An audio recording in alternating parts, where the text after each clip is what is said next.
Mas olha só, pessoal, ele, claro, queridíssimo por tantos líderes mundo afora, tantos chefes de Estado, tantas pessoas comuns e fiéis mundo afora, é incontestável dizer que a figura do Papa Francisco foi sinônimo de amor, sinônimo de devoção pela humanidade. E é nesse espírito que a gente recebe o historiador, professor e filósofo Gustavo Rigueira aqui para um papo no Morning Show.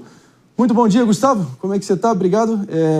Assim, de tudo que já foi discutido até o momento, se você pudesse apontar um e tão somente um contorno ou característica do Papa Francisco, algum ato, alguma fala, que você acha que daqui a 50 anos ele será mais lembrado por isso, qual seria? Bom dia. Bom dia a todos que nos acompanham. Bom, Papa Francisco, ele pode ser resumido pelo lema do seu pontificado, eleito pela misericórdia.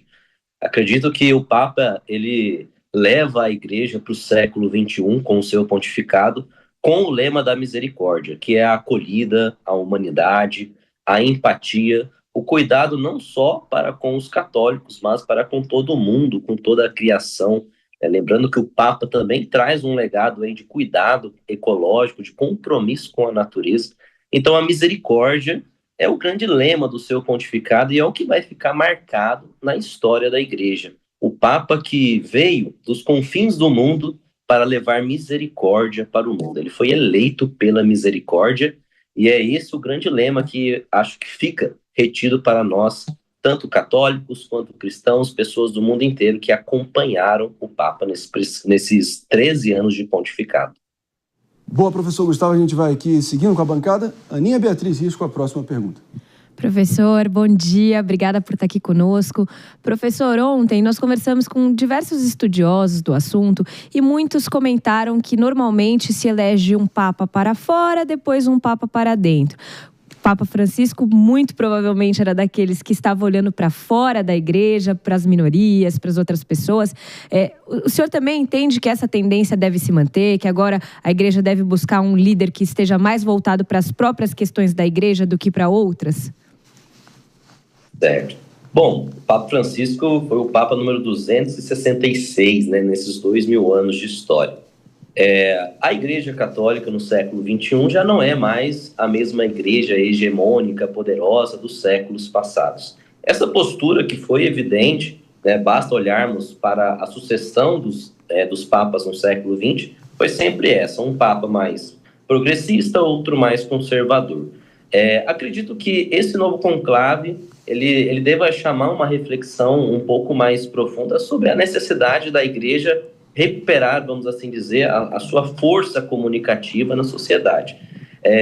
Se pensarem muito em agora um movimento conservador, acredito que essa força estaria se perdendo, porque foi justamente isso que engajou o discurso do Papa, aproximou a igreja das pessoas e conseguiu dar um novo rosto, um novo ritmo para a igreja. Porém, dentro do colégio cardinalício, com certeza esse assunto será discutido.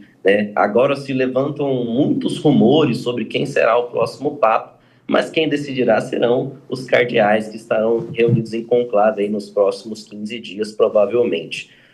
Acredito que eles devam pensar, sim, a questão de alguém que administre internamente a igreja, as posturas, os dogmas, os preceitos que são próprios da Igreja Católica, mas não é possível se anular hoje essa questão do diálogo com o mundo. Eu acho que nesse século XXI, nessa agilidade das informações, ter uma postura um pouco mais conservadora seria aí talvez um passo um pouco neutro da igreja, um pouco de distanciamento da realidade, o que não seria tão adequado diante de anos de pontificado aí do Papa Francisco, que conseguiu revolucionar os rumos da igreja na sociedade.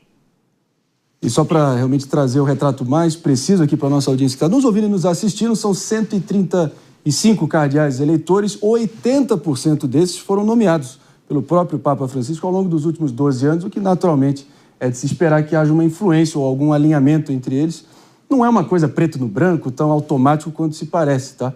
Até porque o próprio conclave, lembrando que conclave significa com chave, cum clave, do latim, com chave, processo isolado, sem comunicação externa, secretíssimo, mas eu vou trazer aqui o David Tasso para complementar nesse sentido, David? Porque o próprio conclave que elegeu o Papa Francisco em 2013 XIII foi, em grande parte, ali formado por cardeais nomeados pelo seu antecessor, tido como ser de uma matiz diferente do catolicismo, Joseph Ratzinger, Bento XVI. Então, não é uma coisa tão automática e preto no branco e previsível quanto parece. Não é por aí? Pois é, eu fico na dúvida, Marinho, sobre essa escolha, porque os bispos garantem que eles não se articulam entre eles e eles escolhem um nome lá. Mas a gente assistindo ao filme Conclave, que retratou isso, claro que é uma obra de ficção, mas tem articulações sim nos bastidores. Eu gostaria de saber como que é feita essa escolha de fatos, se tem mais detalhes o Gustavo para nos esclarecer também. Sim. Bom, eu na minha experiência aí de seminário, né, na minha formação, eu tive a possibilidade de acompanhar alguns cardeais brasileiros, né, até falecidos, né, o cardeal Dom Eusébio Scheid, e ele sempre falava pra gente, né, do clima de respeito e de mistério que se envolvia no conclave. Ele teve a oportunidade de participar, né, tanto, né, desde João Paulo II até a eleição do Papa Bento XVI, e esse mistério ele paira no ar. Por mais que os cardeais tenham aí conversas nos corredores, nos bastidores, afinal eles ficam literalmente trancados no Vaticano, né, a origem da palavra conclave é essa.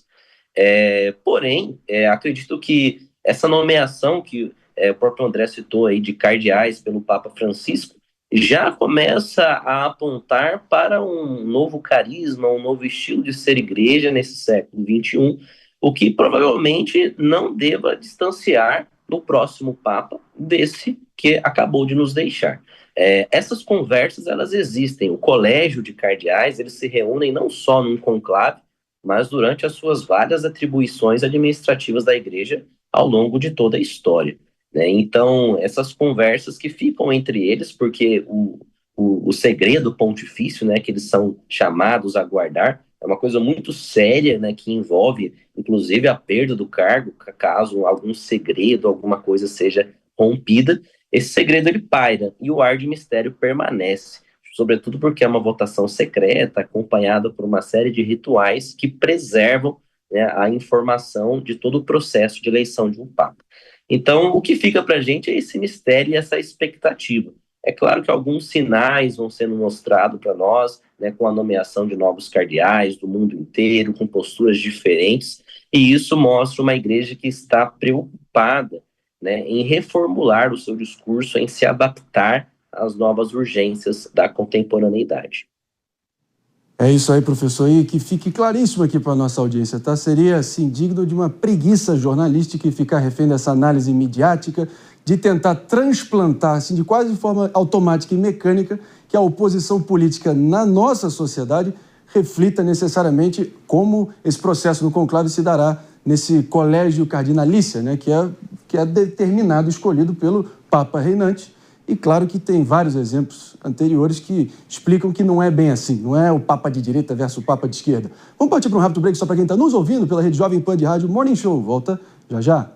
A gente segue adiante aqui e vou trazer um convidado ilustre se juntando aqui, professor, à nossa bancada, que é o padre Tiago Cosme, doutor em teologia pela Pontifícia Universidade Católica de São Paulo, a PUC São Paulo. Inclusive, sua tese foi justamente sobre o Papa Francisco, né, padre? Então, obrigado pela presença aqui. A palavra é sua para você se introduzir, claro, e à disposição também para interagir com o professor. Bom dia, Marinho. Agradeço o convite para estar aqui com vocês, falando sobre o Papa Francisco e também sobre esse processo bonito que a gente deve começar em breve, o processo do conclave. Eu gostei muito de uma entrevista que foi dada pelo cardeal Dom Odilo Scherer no dia de ontem. Ele chamava a atenção da gente para que a gente estivesse atento também nesses dias a esse processo que a igreja vai começar ou está começando neste momento, né? A gente não tem a oportunidade de ver isso a todo tempo e de alguma forma é o resgate também de uma tradição da igreja que dura muitos séculos, né? Esse processo não só de luto, um luto carregado de esperança, claro, não de desespero, e também esse processo que deve começar também daqui a alguns dias da eleição de um novo Papa. Então, apesar de ser um momento de tristeza, naturalmente, porque, sobretudo pelo fato de o Papa Francisco ter aparecido no domingo, talvez ninguém esperava acordar na segunda-feira com a notícia do seu falecimento, mas a gente, claro, se entristece e, ao mesmo tempo, agradece a Deus por tudo aquilo que Francisco pôde realizar para o bem da igreja e também da sociedade. O Papa Francisco, não desmerecendo os outros pontífices, naturalmente, mas ele foi um homem que soube também dialogar com a sociedade em diversos âmbitos, né? Sobretudo, por exemplo, na questão ecológica e também da fraternidade universal, que são temas que não são apenas os cristãos católicos que se ocupam dele, mas também todos, como a gente diz, homens e mulheres de boa vontade, né? Então, o Papa Francisco deixa um legado muito bonito e agora permanece aí pra gente, né? E, Padre Tiago Cosme, fica à vontade aqui para fazer uma pergunta aqui para o professor Gustavo Rigueiro e a gente segue adiante. Fica à vontade. Professor, alguma expectativa o senhor tem em relação ao futuro da igreja, pelo menos nesse imediato, né? O senhor acha que pontífice teremos daqui em diante? Uma continuidade, uma ruptura ou alguém que talvez equilibre um pouco as forças? Bom, as expectativas, nós devemos ser movidos por esperança, visto que estamos dentro de um movimento eclesiástico, da igreja, então não há outros pressupostos senão os da fé, para a eleição de um próximo Papa. Então a expectativa que eu tenho é de esperança, de alguém que consiga equilibrar as oposições que são presentes, que são evidentes na igreja. Basta vermos o quanto que repercute o falecimento de um Papa em um novo conclave, mas acredito que a igreja, dentro do seu colégio hoje de 135 cardeais, deva escolher alguém que saiba não apenas equilibrar, mas continuar essa postura de diálogo que é extremamente necessária para se pensarmos a igreja nos tempos atuais. A igreja já não é mais uma autoridade absoluta, inquestionável de séculos atrás. Hoje, a crítica, o questionamento, enfim, os embates são muitos e vêm de todos os lados. E a igreja ser capaz de dialogar, de saber acolher as diferenças, de saber ser uma mãe próxima, de estar com as suas portas abertas, coisa que o Papa deixou isso muito evidente no seu pontificado. Acredito que não é algo que deva ser perdido na próxima eleição papal. Então, a expectativa que eu tenho é de alguém que continue sabendo equilibrar, mas que também continue esse pastoreio do Papa Francisco, que foi extremamente importante para a igreja se reajustar nesses novos cenários em que nós nos encontramos. Não, muito bem colocado, né? E, Padre Tiago Cosme, a gente vem mencionando aqui, e claro, é a nossa impressão, e a gente está esperando talvez as pesquisas para validarem esse sentimento geral de que realmente esse avivamento católico está acontecendo em todos os cantos do planeta nesse momento, conversões em massa.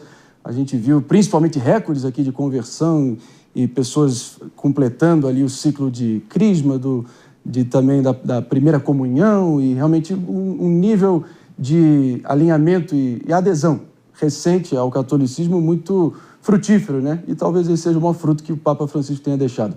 Antes da gente ouvir a tua resposta, eu vou me despedir já muito grato aqui ao professor Gustavo Rigueiro, agregou muito aqui na discussão do Morning Show e volte sempre.